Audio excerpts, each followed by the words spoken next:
Hi, I'm Naomi. I blog over at 52 Create, and I have been watching loads and loads of YouTube videos on patchwork quilting, so I thought I would add my own to the mix because I have never patchworked before, and I thought it would be good to start right back at the basics. So I have my quilting, my patchwork scraps here, which should end up looking like a sweet little pouch purse. But to be honest, I'm already a bit daunted at this. They seem much smaller than I anticipated, and quite how I'm going to get them together, I'm not sure yet. So stay tuned and we'll see how I go. Here is my patchwork as it should look according to this. So what I'm going to do is I'm going to start trying to attach these together because they look the most straightforward, and I'm just going to work down attaching them as I go, and I'm using black thread because predominantly that's my colour, and I have a black zip, and I may try and do some binding. We'll see how that goes. Okay. So I have just sewn my first two pieces together.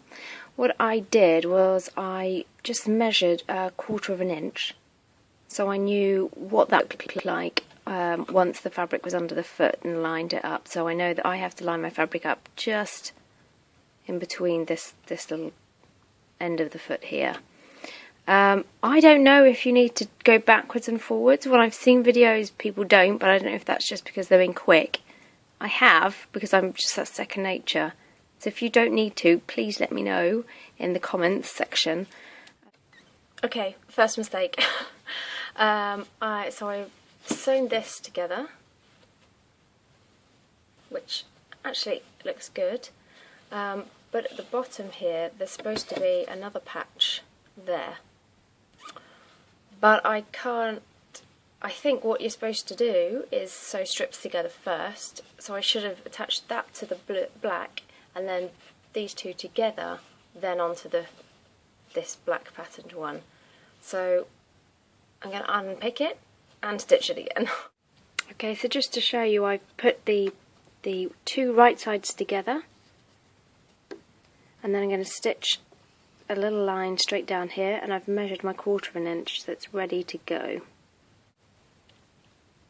Okay, so I've just sewn this strip, and I now need to attach it to this one below, but I need to press this seam. If you can see, it's standing up and it needs to lay nice and flat.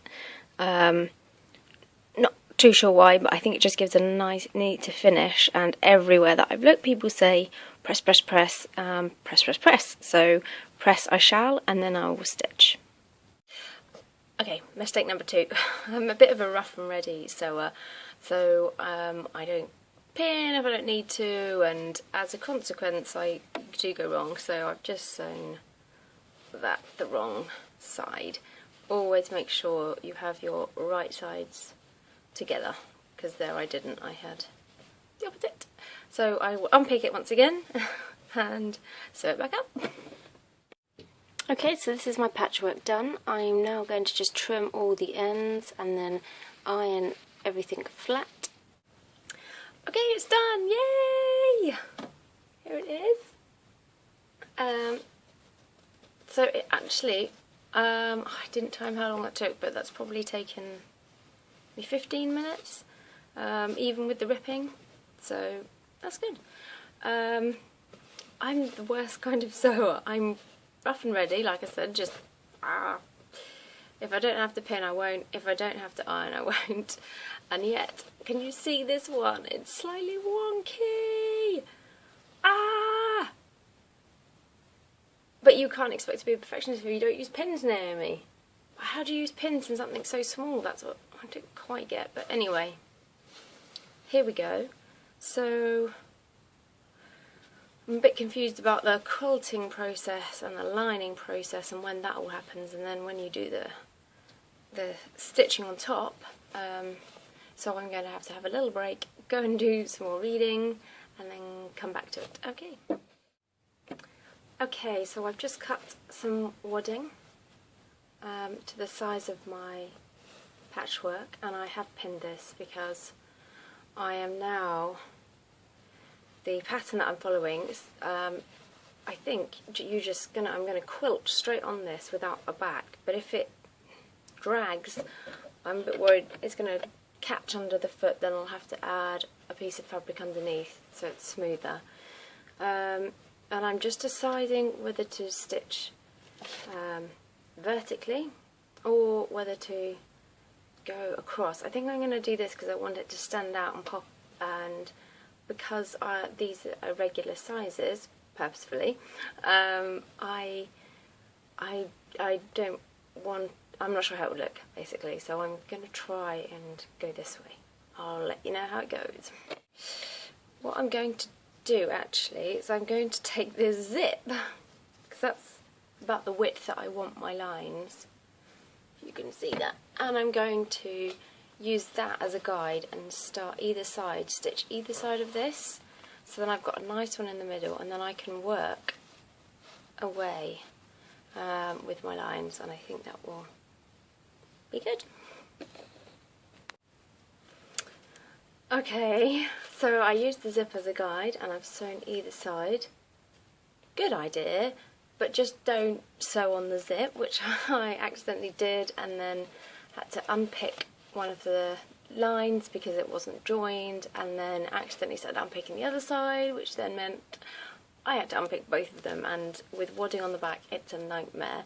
So good idea as long as you don't sew on the zip, so just sew a little way away.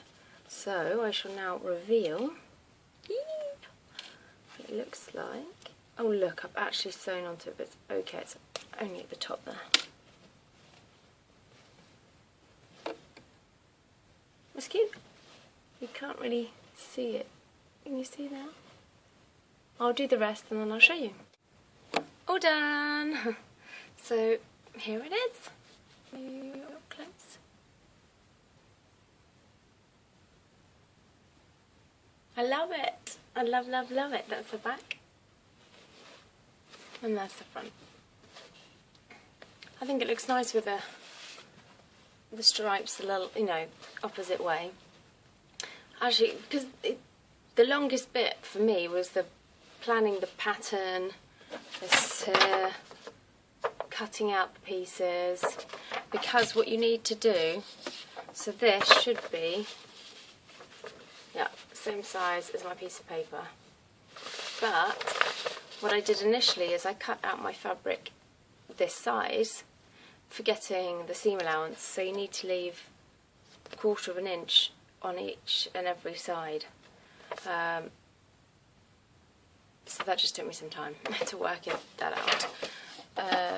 But once I've had it cut, this really has taken me not long at all, so now I want to do another one.